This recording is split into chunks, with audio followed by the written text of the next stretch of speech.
अस्सलाम वालेकुम दोस्तों, मैं मुनीर अजीज। उम्मीद है आप लोग खैरियत से होंगे और पिछली क्लास का जो भी काम था वो ज़रूर किया होगा, उसकी प्रैक्टिस की होगी, उसे समझा होगा।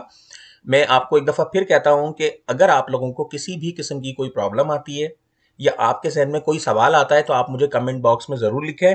मैं इंशाल्लाह आपको उसका जवाब ज़रूर दूंगा, आपको समझाऊंगा। जैसा कि हमने पिछली क्लास में एक चीज़ भी देखी थी कि अनऑर्डर लिस्ट जो होती है उसमें डॉट्स होते हैं। डॉट्स की जगह अगर आपने कुछ चेंज करना है तो वो कैसे होगा। ऑर्डर लिस्ट के अंदर अगर 1 2 3 मेंशन होता है, उसको ABC या किसी भी रोमन राइटिंग में अगर उसको कन्वर्ट करना है तो वो किस तरह से होगा। ये सारी चीज़ें मैं आप लोगों को बताना भी चाहता हूँ, मगर मैं चाहता हूँ कि आप लोग खुद सवाल करें, आप लोग खुद कमेंट्स करें ताकि मुझे अच्छा लगे और मैं आप लोगों को वो बताऊं। तो आज की क्लास में हम देखेंगे HTML कलर। HTML कलर क्या होता है, कितने टाइप के कलर होते हैं, वो हम सारी चीजें देखेंगे। सबसे पहले हम समझते हैं कि कलर्स बेसिकली कहाँ अप्लाई किए जा सकते हैं। तो दो तरह के कलर्स होते हैं, बैकग्राउंड कलर और फोरग्राउंड कलर। बैकग्राउंड कलर वो होता है जो किसी भी ऑब्जेक्ट के बैकग्राउंड पर होता है और फोरग्राउंड कलर वो होता है जो किसी भी ऑब्जेक्ट पर कलर होता है। इसको आसानी से समझाने के लिए हम अपनी पिछली क्लास का काम पहले ओपन करते हैं। तो हम आ जाते हैं अपने उसी वेब डिज़ाइन के फोल्डर में और ये लिस्ट वाली फाइल को हम ओपन कर लेते हैं।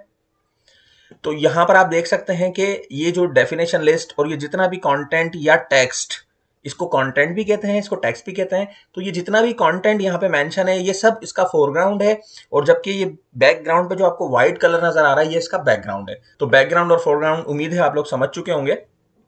अब कितने तरह के कलर होते हैं और वो किस तरह से अप्लाई होंगे ये समझना है। तो हम दोबारा आ जाते हैं फोटोशॉप पे। मैंने ये कुछ चीज़ें आपके लिए बना के रखी हैं। रीज़न कि फोटोशॉप हमें हेल्प करता है अगर हमें किसी भी कलर का कोड चाहिए हो। तो कोड तीन तरह के होते हैं। एक होता है कलर नेम कोड, यानी कि किसी भी बैकग्राउंड को वो स्पेसिफाई कर देगा उसके नाम के साथ, कि अगर आपने कलर उसके नाम के साथ देना है तो आप सिंपल उसमें red, green, blue, orange, pink, yellow, ये सारी चीज़ें मेंशन करके भी आप काम कर सकते हैं।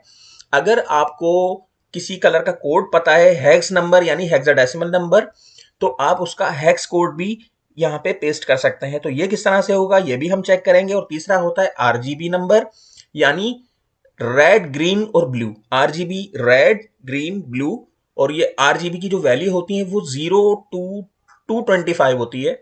तो RGB की वैल्यू से भी आप यहाँ पे मेंशन कर सकते हैं।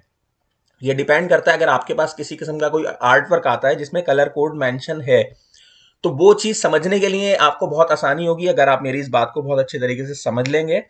तो RGB, रेड और हेक्स कोड, ये तीनों चीजें हम देखते हैं एक एक करके, और इसको हम अप्लाई करते हैं हम अपनी इसी फाइल में जो हमने पिछली क्लास में बनाई थी। तो हम बैकग्राउंड पे अगर कलर चेंज करना चाहते हैं, जैसा कि मैंने आपको बताया था कि ये जो पूरा यहाँ से यहाँ तक का एरिया होता है ये सब आपका बैकग्राउंड होता है, बॉडी का एरिया होता है।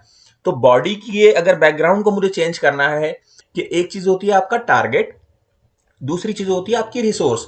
टारगेट वो होता है जो काम आपने करना होता है, रिसोर्स वो होती है जिसके जरिए आपने काम करना होता है। तो सबसे पहले टारगेट को आपने समझना होता है कि टारगेट आपका है क्या। अगर मैं ये चाहता हूं कि मैं इस बैकग्राउंड कलर को चेंज करूं तो सबसे पहले मुझे देखना होगा मेरा टारगेट क्या होना चाहिए। तो अगर मैं आपको कोड में लाके दिखाऊं और मैं इसको यहां से ओपन कर लूं विथ नोटपैड, तो यहां पे आपको बात क्लियर समझ में आ जानी चाहिए कि मैं जिस चीज को चेंज करना चाहता हूं वो है बॉडी, यानी बॉडी का कलर।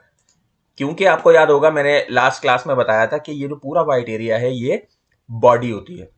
तो बॉडी के अंदर अगर मुझे कलर चेंज करना है तो मैं बॉडी के टैग पे कोड लिखूंगा।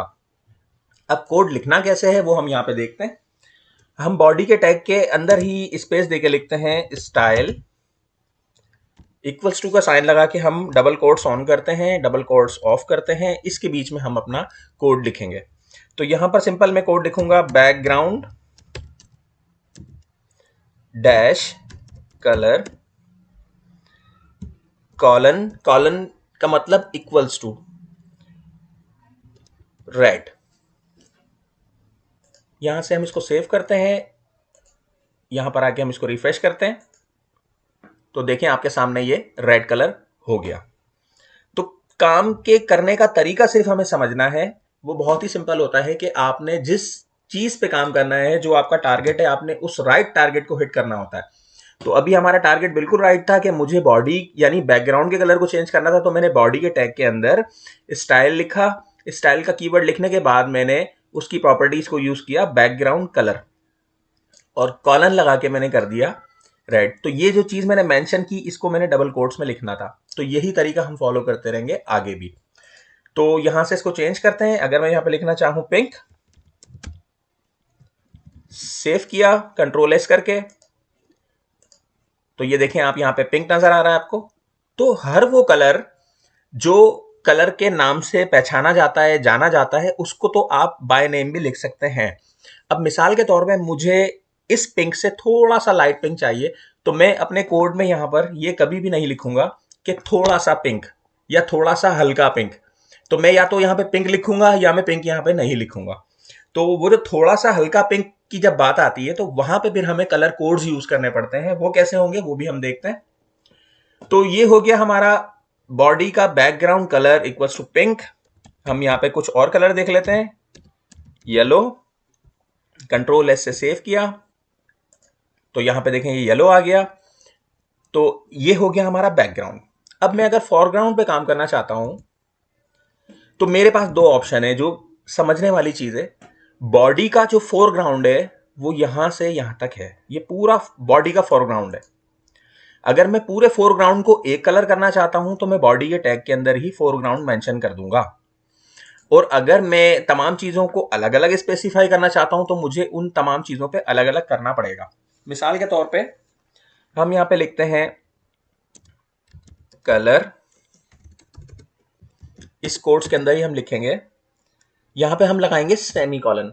सेमी कॉलन का मतलब ये होता है कि इसके बाद अगर मैं कुछ लिखना चाहूंगा, मैंने लिखा मिसाल के तौर पे कलर इक्वल्स टू, यानी कलर कॉलन, और यहां पे मैं मेंशन कर देता हूं ब्लू। सेव किया तो देखें कि बॉडी के फोरग्राउंड पर जो भी चीजें थी वो सब मेरी ब्लू हो चुकी हैं। तो ये तो थी वो चीज जो मैंने आपको बताया, ये प्रूव हो गई है। अब अगर मैं ये चाहता हूं कि मेरी एक हेडिंग ब्लू हो, दूसरी मेरी हेडिंग येलो हो, तीसरी मेरी हेडिंग किसी और कलर में हो, तो मैं इसको अलग अलग स्पेसिफाई भी कर सकता हूं। तो वो हम देखेंगे किस तरह से। इसमें एक चीज और मैं आपको बताता चलूं कि बैकग्राउंड कलर, जब हम बैकग्राउंड कलर के लिए बात करते हैं तो हम वहां पे पूरा मेंशन करते हैं बैकग्राउंड कलर। तो बैकग्राउंड एक लफ्ज है और कलर एक और लफ्ज है। तो जब दो लफ्ज मिलते हैं तो ये आप अपने जहन में रखिएगा, क्योंकि जब हम आगे चल के CSS पढ़ेंगे तो वहां पे भी आपको ये चीज बहुत ज्यादा हेल्प करेगी। अक्सर स्टूडेंट्स को यही प्रॉब्लम आती है कि वो या तो सब कुछ मिला के लिख देते हैं या वो किसी ट्रबल में फंस जाते हैं कि मैं क्या करूं, मेरी समझ नहीं आ रही। तो इसका बहुत आसान सा फॉर्मूला है कि आपने जब भी दो वर्ड आते हैं बैकग्राउंड कलर, फॉन्ट, साइज, तो इस तरह के जो भी दो वर्ड होंगे उसके बीच में हमेशा डैश आता है। तो ये एक बहुत सिंपल सा इसका फॉर्मूला है। हम यहां से, और सेमी कॉलन जब लगता है जब एक से ज्यादा स्टेटमेंट होती हैं, जैसे बैकग्राउंड कलर एक अलग स्टेटमेंट थी, फिर उसके बाद कलर ब्लू ये एक दूसरी स्टेटमेंट थी। तो दो स्टेटमेंट लगाने के बीच में हमें सेमी कॉलन लगाना जरूरी होता है। अगर मैं तीसरी स्टेटमेंट में लिखना चाहता तो यहां पे फिर मुझे एक सेमी कॉलन लगाना पड़ता। तो फिलहाल हम सेमी कॉलन और ये मिटा देते हैं। इसको मैं यहां से सेव कर लेता हूं। वापस आते हैं, रिफ्रेश करते हैं, तो देखें आप कि मेरा जो कलर था वो मेरा हट चुका है, जबकि बैकग्राउंड कलर ऑलरेडी मौजूद है। अब मैं काम करना चाहता हूं इस पे। तो डेफिनेशन लिस्ट है, डेफिनेशन लिस्ट की हेडिंग कहां है हम देखेंगे। तो डेफिनेशन लिस्ट की हेडिंग ये रही, यानी H2 और ये H2। तो मेरा जो टारगेट है वो क्या होना चाहिए, H2। H2 में आके मैं वही कोड लिखूंगा, स्टाइल इक्वल्स टू, और यहां पे मैं मेंशन कर देता हूं कलर कॉलन यानी इक्वल्स टू, और यहां पे हम कर देते हैं मिसाल के तौर पे ब्लू, और यहां से हम इसको कर लेते हैं सेव। अब जैसे ही मैं रिफ्रेश करूंगा तो आप देखें सिर्फ मेरी वो हेडिंग जिसको मैंने टारगेट करना था वो टारगेट हो चुकी है। कोड मेरा बिल्कुल सही है जो आपके सामने यहाँ पे आ रहा है। तो ये तो था specify by the name of colour. अगर मैं चाहता हूं हेक्स नंबर पे काम हो तो हेक्स नंबर पे किस तरह से काम होगा। तो हेक्स नंबर और RGB नंबर क्या होते हैं, मैं आपको पहले बताता हूं RGB नंबर, क्योंकि ये समझना थोड़ा सा आसान है, फिर हम आखिर में देखेंगे कि हेक्स नंबर क्या होता है। हम यहां आएंगे और यहां पे आके हम लिखेंगे कलर इक्वल्स टू ब्लू की जगह पे हम यहां पे मेंशन कर देंगे RGB bracket open bracket close, और यहाँ पे फिर उसके बाद हम 3 वैल्यू देंगे। पहली देंगे R की, दूसरी देंगे G की, तीसरी देंगे B की। यानी पहली रेड होगी 0 to 255 मैंने आपको बताया था। तो पहली रेड की वैल्यू मैं देता हूँ 255, फिर कॉमा लगा के मैं कहता हूँ 0, यानी ग्रीन में 0 और ब्लू में भी 0। तो जो मेरा कलर होगा वो कलर मेरा रेड होगा, क्योंकि मैंने रेड की फुल वैल्यू दी है और बाकी दोनों की मैंने कम दी है। तो यहां से जैसे ही मैं आगे इसको रिफ्रेश करता हूं तो देखें आप, ये रेड हो गई।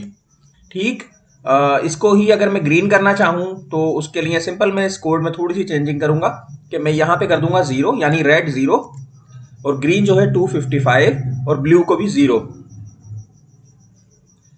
सेव करके यहां पर आके जैसे ही हम इसको रिफ्रेश करेंगे तो देखें यहां पे ग्रीन हो गया।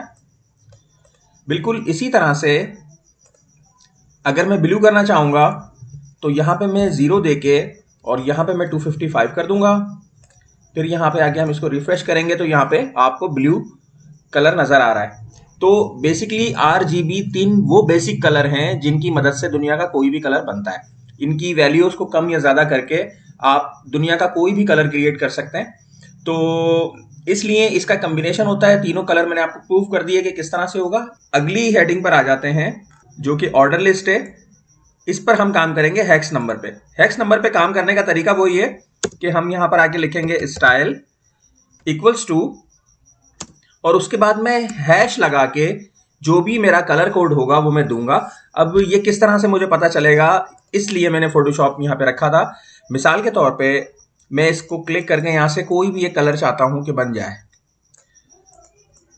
यहां पे आप देख रहे होंगे कि कलर आपको चेंज होता हुआ नजर आ रहा है। अगर आप कोई भी अपनी पसंद का कलर बनाकर उसको ऐड करना चाहते हैं तो आप जब यहां पर कलर बना रहे होंगे तो नीचे देखें यहां पे ये कोड आ रहा है। ये कोड बेसिकली हैक्स कोड है।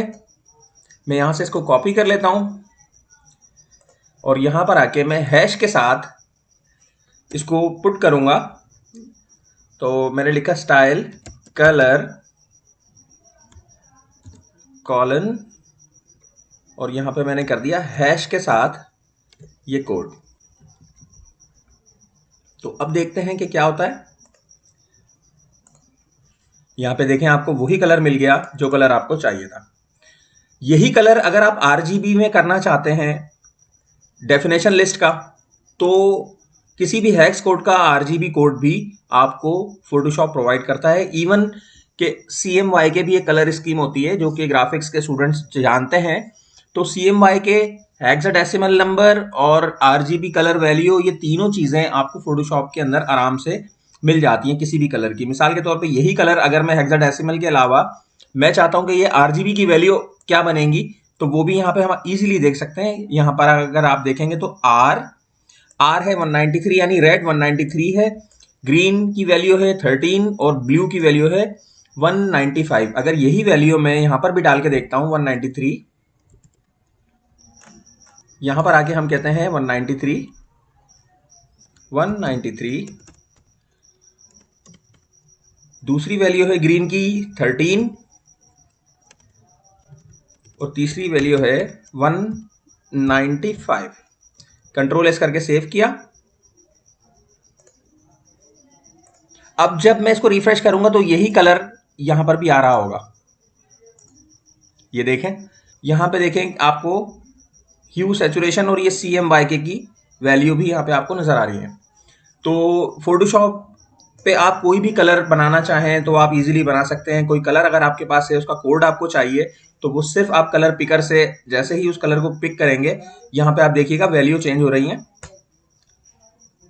तो मैं जो भी कलर बनाता हूं जिस कलर फैमिली में भी आके, तो यहाँ पे कोड उसका आ रहा होता है। हम सिंपल उस कोड को कॉपी करते हैं और कॉपी करने के बाद हम अपने कोड में ले जाके उसको पेस्ट कर देते हैं हैश के साथ। तो ये आपने देखा। अगर मैं यहाँ पे कलर चेंज कर देता हूं, दूसरा कोड मैंने कर लिया, कंट्रोल एस करके सेव किया, यहां पर आके मैं रिफ्रेश करता हूं तो देखें अब मेरे पास यहाँ कलर कुछ और आ रहा है। तो एक दफा फिर हम देख लेते हैं कोई ऐसा कलर थोड़ा सा कंट्रास्ट लगे, तो हम कुछ ऐसा करते हैं।